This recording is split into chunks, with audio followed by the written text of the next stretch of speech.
आज मी बनवलं आहे banana caramel custard pudding.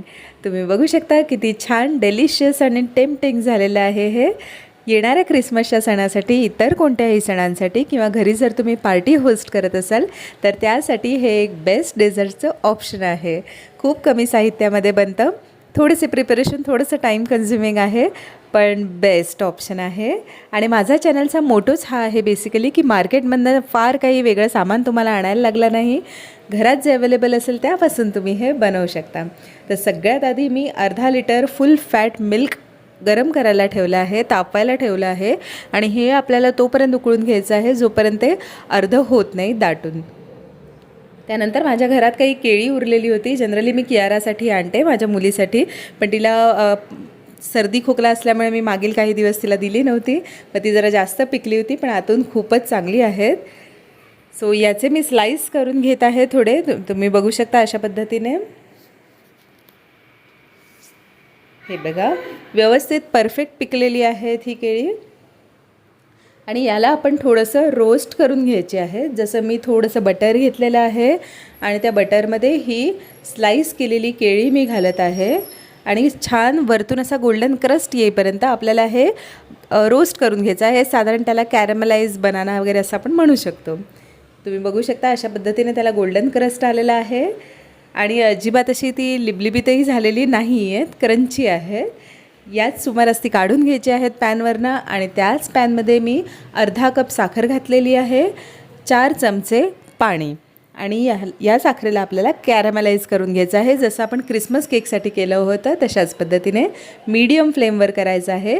Low फ्लेमवर केल्यास क्रिस्टलाइज होते साखर, फास्ट फ्लेमवर केल्यास जळून जाते। तर अशा पद्धतीने कॅरमलाइज केल्यानंतर आपल्याला की तुम्ही डेझर्ट ज्या मोल्डमध्ये बनवत असाल ना त्या मोल्डमध्ये काढून घ्यायचं आहे। मी साधारणपणे ह्या पातेल्यातच बनवत आहे, त्यामुळे मी कॅरमल ह्याच्यात काढून घेतलं आहे। तुम्ही बघू शकता ते खूपच लवकर सॉलिडिफाय होतं, त्यामुळे जितकं क्विकली तुम्ही ही स्टेप कराल तेवढं बेटर आहे।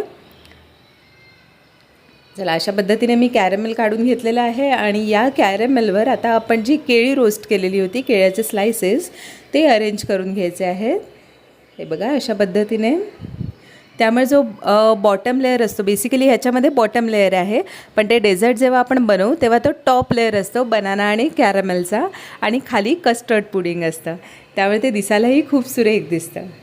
त्यानंतर आपण आटवून घेतलेलं दूध या पॅनमध्ये घ्यायचं आहे।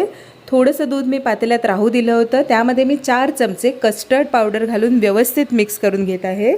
2 चमचे मी ह्याच्यामध्ये दूध पावडर पण घातली आहे। दूध पावडर कम्प्लिटली ऑप्शन आहे आणि कस्टर्ड पावडर व्हॅनिला फ्लेवर्ड होती, जर फ्लेवर्ड नसेल तर तुम्ही त्याच्यामध्ये व्हॅनिला एसेन्स वापरू शकता। अशा पद्धतीने व्यवस्थित मिक्स झालेलं आहे। हे दूध ठेवायचं आहे आणि थोडीशी उकळी आल्यानंतर लगेचच आपल्याला हे कस्टर्ड मिक्स ह्याच्यामध्ये घालून घ्यायचं आहे। थोड्याशा दुधात अशासाठी मिक्स केलं होतं, नाहीतर मग खूप अशा गुठळ्या होतात। तर अशा पद्धतीने पटापट मिक्स करून घ्यायचं आहे। तुम्ही बघू शकता घातल्या ते लगेचच दाटसर व्हायला लागतं, रबडीसारखं। या स्टेजला आपल्याला गॅस बंद करून घ्यायचा आहे, कारण ते गरम असताना अजून शिजतं आणि अजून दाटसर होत जातं।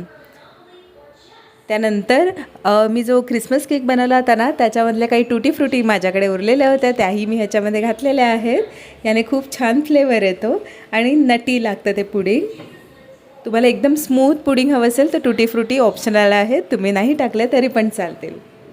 त्यानंतर मी हे बॅटर ट्रान्सफर केलं आहे मोल्डमध्ये आणि वरतून त्याला कवर करून घेत आहे ॲल्युमिनियम फॉईलने, त्यामुळे ते स्टीममध्ये व्यवस्थित कुक होतं आणि एकदम दाटसर बनतं।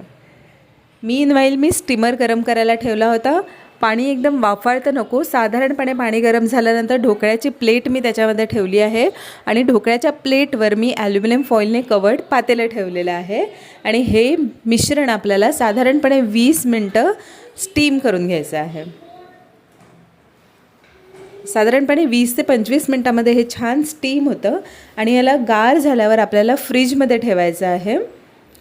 फ्रीजमध्ये ठेवल्यानंतर साधारणपणे 2 तासांनी ते काढून घ्यायचं आहे।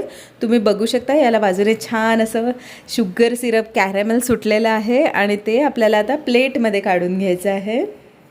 वरतून थोडंसं टॅप केल्यानंतर ते इझिली निघतं। तुम्ही बघू शकता किती डिलिशियस डेझर्ट आपलं बनवून रेडी होत आहे। आता मी हे पातेलं काढत आहे। Wow, superb. तुम्ही कॅरमलचा ग्लेस पण वरतून बघू शकता. केळी ही छान इंटॅक्ट दिसत आहेत. खूपच छान टेम्पटिंग डेझर्ट हे बनलं आहे.